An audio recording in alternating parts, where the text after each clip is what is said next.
Bonjour, j'aimerais vous parler aujourd'hui d'une histoire d'une maman et son jeune garçon.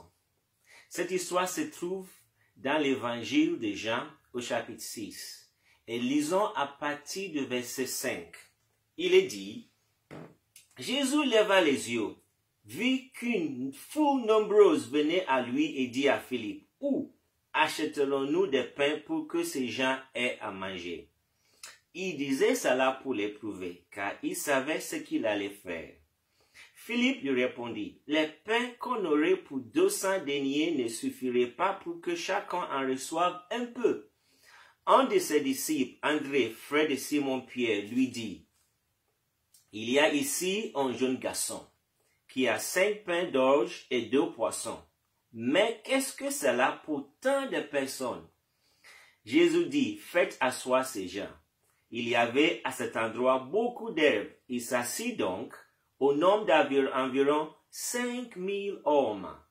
Jésus prit les pains, rendit grâce et les distribua à ceux qui étaient là. Il en fit de même des poissons, autant qu'ils en voulurent. Lorsqu'il fut rassasié, il dit à ses disciples, « Ramassez le morceau qui reste, afin que rien ne se perde. » Il les ramassait donc, et il remplit 12 paniers avec le morceau de 5 pains d'orge qui restait à ceux qui avaient mangé. Ces gens, à la vue des miracles que Jésus avait fait, disaient, « Vraiment, c'est lui le prophète qui vient dans le monde. » Alors, quand nous lisons cette histoire, nous voyons un jeune garçon qui avait avec lui 5 pains et 2 poissons. Je vous crois que dans cette foule, Jésus, qui est Dieu manifesté en chair, savait très bien que dans la foule, il y avait quelqu'un, un jeune garçon, qui avait toujours avec lui son pique-nique ou son déjeuner que sa maman lui avait préparé le matin. Alors d'abord, regardons du point de vue de la maman. Je vous vois que cette maman, le matin, quand son fils voulait aller suivre Jésus, elle a pris soin de lui préparer son déjeuner ou son pique-nique. Ça veut dire que cette maman croyait en Jésus. Peut-être que son mari ne croyait pas en Jésus encore, je ne sais pas, mais elle n'est pas allée. Mais elle a pris soin de préparer le déjeuner, le pique-nique que son fils allait manger, parce que elle savait que il allait vivre des miracles, il allait voir des choses qui peuvent lui prendre toute la journée en suivant Jésus. Donc, elle a pris soin de préparer son déjeuner. Je vous crois qu'elle a pris soin avec fidélité, comme elle faisait toujours, à préparer ce déjeuner. Parce que Jésus, qui savait qu'il y avait un jeune garçon qui avait quelques pains dans la foule. Comment on le sait? Parce qu'il a demandé à Philippe, où est-ce qu'on peut trouver du pain pour nourrir cette foule? Et Philippe lui a dit, même avec autant d'argent, où est-ce qu'on peut trouver le pain pour acheter? Par exemple, il est dit, Jésus, il disait cela pour éprouver Philippe, parce qu'il savait lui-même ce qu'il allait faire. Ça veut dire que Jésus savait qu'il y avait quelqu'un dans la foule qui avait quelques pains et quelques poissons. Il savait ce qu'il allait faire.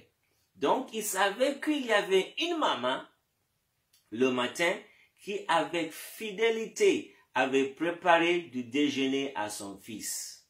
C'est merveilleux. Cette mère, elle ne savait pas que Jésus allait utiliser ce jour-là, ce qu'elle allait préparer.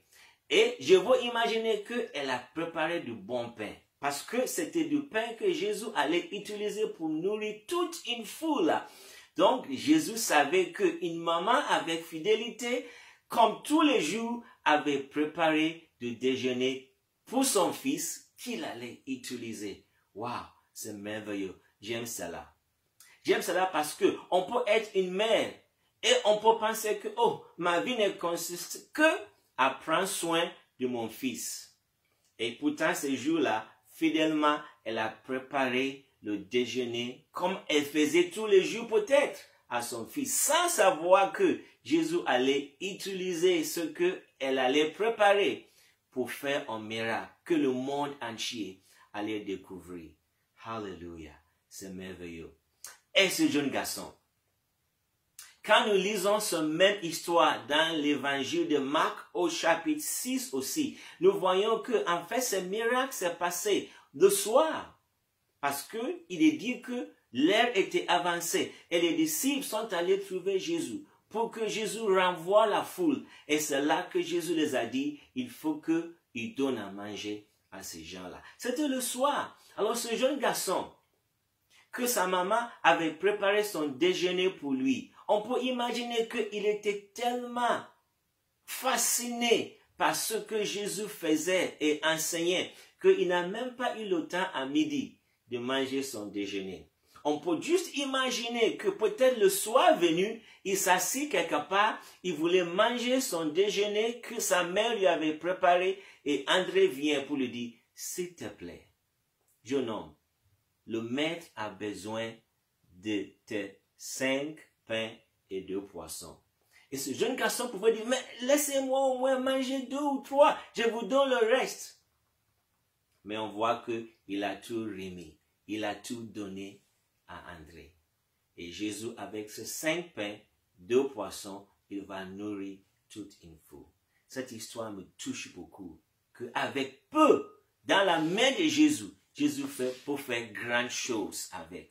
Avec des choses qui semblent peu à nos yeux, Jésus peut faire grandes choses avec cela.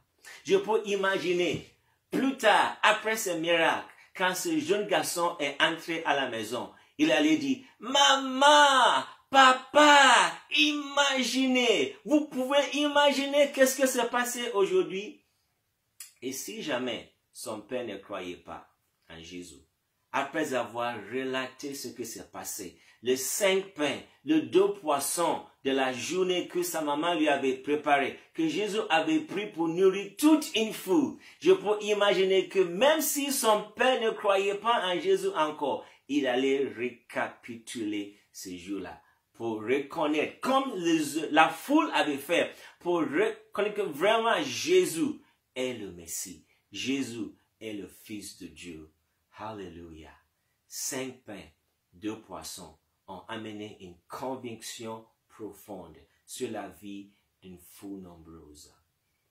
Frères et sœurs, vous ne savez pas ce que Jésus peut faire avec votre vie. Ça peut sembler une vie insignifiante entre vos mains. Quelque chose dans vos mains peut sembler être insignifiant, mais remettez votre vie à Jésus.